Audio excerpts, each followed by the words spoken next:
అదేవిధంగా నిసార్ గారికి వచ్చిన పెద్దలందరూ కూడా పేరు పేరు నమస్కరిస్తూ కొత్తగా ఎన్నికైన అందరూ కూడా పేరు పేరున మీకు అందరూ కూడా అభినందనలు శుభాకాంక్షలు. మీకు అందరూ కూడా తెలుసు, ఇంకా మన మిత్రులు చాలా అన్ని విషయాలు చెప్పారు.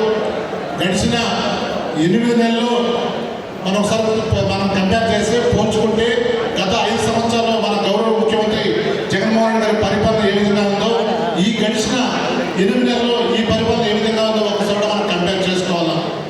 చేసుకున్న తర్వాత ఈరోజు రాష్ట్రంలో ఏ మహిళ కల్పించినా, ఏ యూత్ కల్పించినా, ఏ రైతులు కల్పించినా వాళ్ళు ఒక్కటే నిజంగా చాలా బాధపడుతున్నారు. ఎక్కడో మిస్టేక్ జరిగింది, ఎక్కడో తప్పు చేసినాం అని వాళ్ళకే ఒకసారి మెమరీ చేసుకుంటారు.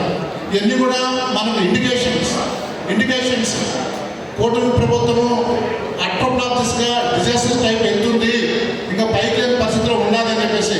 కానీ మనం ఇమ్మీడియట్గా అప్పుడే ఒక అవగాహన రాగాలండి. ఎందుకంటే ప్రధానంగా ఇప్పుడు ఏదైతే ఎలక్ట్ అయినారో ఈ కార్యవర్గ సమావేశం అందువల్ల కూడా కార్యవర్గ సభ్యులందరూ కూడా ఈ పత్రికలు వస్తున్నాయి, ఏదైతే వస్తున్నాయో ఈ పత్రికల్లో కన్నా ముఖ్యంగా TV5, ఈనాడు, ఆంధ్రజ్యోతి ఇటు అన్నింటి కూడా మనం సోషల్ మీడియా ఉన్న ఏకైక ఆయుధంతో తిప్పికొట్టాలని నిర్వహిస్తున్నాం.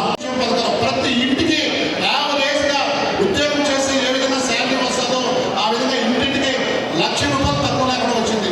తద్వారా ఏంటంటే మనం తలసరాదాయం పెరిగింది. తలసరాదాయం ఆయన పెరిగిన తర్వాత రాష్ట్ర పోషణ కూడా చాలా బాగుంటుంది. అందుకే మన దగ్గర సంక్రాంతి కానీ, క్రిస్మస్ కానీ, జాన్వరిలో కానీ ఈరోజు అంగళ్ళు కావచ్చు, చాలా మంది ఇంట్లో మహిళలు మహాలక్ష్మి ఇళ్లలో ఉండడం కూడా ఎటువంటి పండగ లేని పరిస్థితి. కారణం ఎక్కడే కానీ పథకాలు కానీ డబ్బు వచ్చే పరిస్థితి లేదు.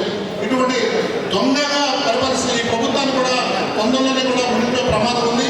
నేను ఒకటే మేము చాలా కూడా యాక్టివ్గా హుషారుగా ఉండాలా. ఏదైతే ఉందో ఇప్పుడు కలిసిన కొత్త డిస్ట్రిక్ట్ కార్యవర్గం అంతా కూడా నిరంతరం కూడా మీరు సోషల్ మీడియాలో ఉండాలా, నిరంతరం కూడా ప్రెస్లో ఉండాలా.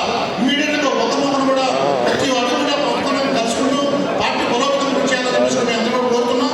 ఎందుకంటే ఇప్పుడు కూడా ఈ మీటింగ్ మన పార్లమెంట్ సభ్యులు మెదడు కూడా రావాల్సింది. ఉదయం ఫోన్ చేశారు, మన స్టాండింగ్ కమిటీ మీటింగ్ ఉన్నది, నేను కూడా ఈరోజు అటెండ్ కావాల్సి వస్తుంది, నేను కూడా వచ్చింటే బాగుంటున్నా, ఆయన కూడా వస్తారు అని చెప్పడం కూడా జరిగింది. ఎందుకంటే ఆయన కూడా నిరంతరం